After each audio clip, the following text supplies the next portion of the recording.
puppy, Ralph. And from Swansea, we're also joined by Serena James from the Animal Protection Service. A very good morning to you both. And to Ralph, who we were just saying is behaving really very well. Up to now, yeah. The first test for you, Richard, is in order that we can see Ralph properly, is can you somehow encourage Ralph to look towards camera 3? Oh, there we go. Look at that. It's almost like, as I said, he looked at the camera. Very good for 4 months. Yeah. Ralph, look over there. Yeah. There you go. Oh, sweetheart. So you have a tale to tell about your so just take us through a sequence of events. So you wanted to get a puppy.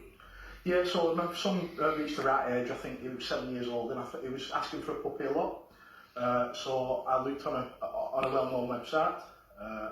I developed a little checklist myself, what I'd stuck to.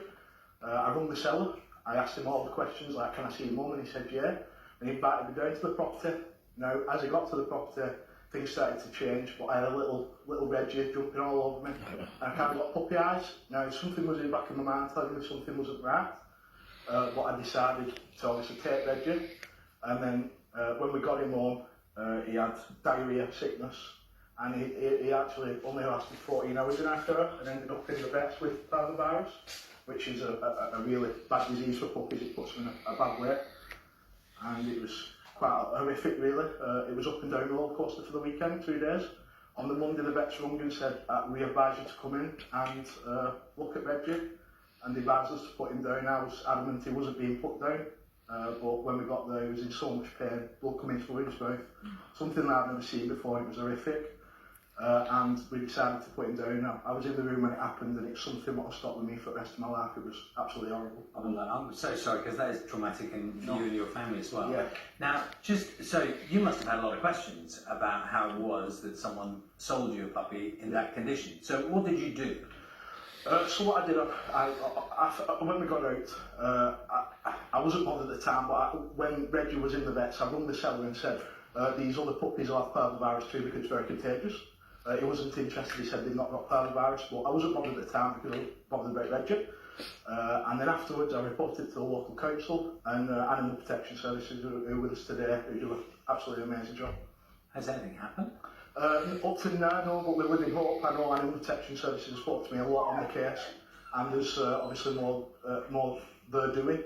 So I think it's about building intelligence and things like that. So, like I say, we live in hope. I'm not give up yet. We'll talk about your campaign in just a second, because you've done incredibly well in a very short space of time. But Serena, just talk us through, because I'm astonished that actually that this is allowed to happen and allowed to happen so frequently. What is the protection at the moment, and why are cases like Reggie's slipping through? Well, there doesn't really seem to be any protection at the moment. You know, the websites sort of set their own procedures, their own rules for advertising animals on them. There isn't any sort of set guide for them to follow, which means there's a lot of unscrupulous people who do advertise puppy farm dogs on there. And unfortunately, there's no protection for those animals then, and there's no protection for the people who end up buying those dogs. Unfortunately, a lot of these cases happen very, very frequently, and a lot of them don't get reported. However, we have seen a huge rise in reports of these welfare cases with new puppies since the beginning of last year. And Richard, you're working to affect change, aren't you? Tell us about that. Yes, we've met with about 40 MPs up and down the country. I'm not a politics man, but I speak to the MPs a lot. We've come up with a Reggies law to regulate online animal sales, what hopefully provide more information for people like Animal Protection Services. We've also come out with the Alliance Welfare Group, which is a group with Pets for Homes, Pre-Loved, Thrive the Ads, Dogs and Puppies, puppies.co.uk and Puppy Choices. And they'll all be working together to share information with APS on adverts. So these adverts, when you advertise a dog now, He's back for it. Can I just ask you, Richard, you said when you were telling your story that some kind of alarm bell was ringing as you arrived at the place that you were going to... Well, I mean, for people watching this, they might be doing the same thing today. They might be going to pick up... What was it that was making you feel... It just didn't seem... Like, I know what I was looking out for, and it just didn't feel right. Like what? What do you mean? It just like... The house was a bit blurry. It looked like a show home. like all the things what I was expecting to happen didn't happen, and it was quite worrying, with like quite off-putting. But when you've got a puppy like Ralph now jumping up at you, it only clicks afterwards. You knew something wasn't right.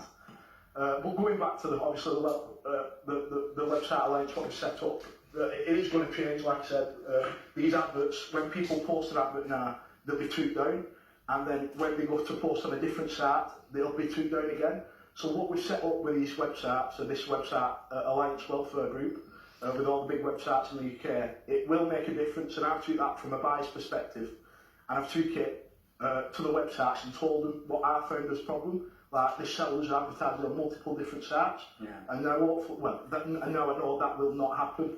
And I think what the websites have done is absolutely amazing, along with us and Animal Protection Services. Well, Richard, thank you so much for coming this morning. Serena, thank you for your time as well. And Ralph, happy Ralph, who is now very happy on the corner of the... Leave our porridge alone though, Ralph. Yeah?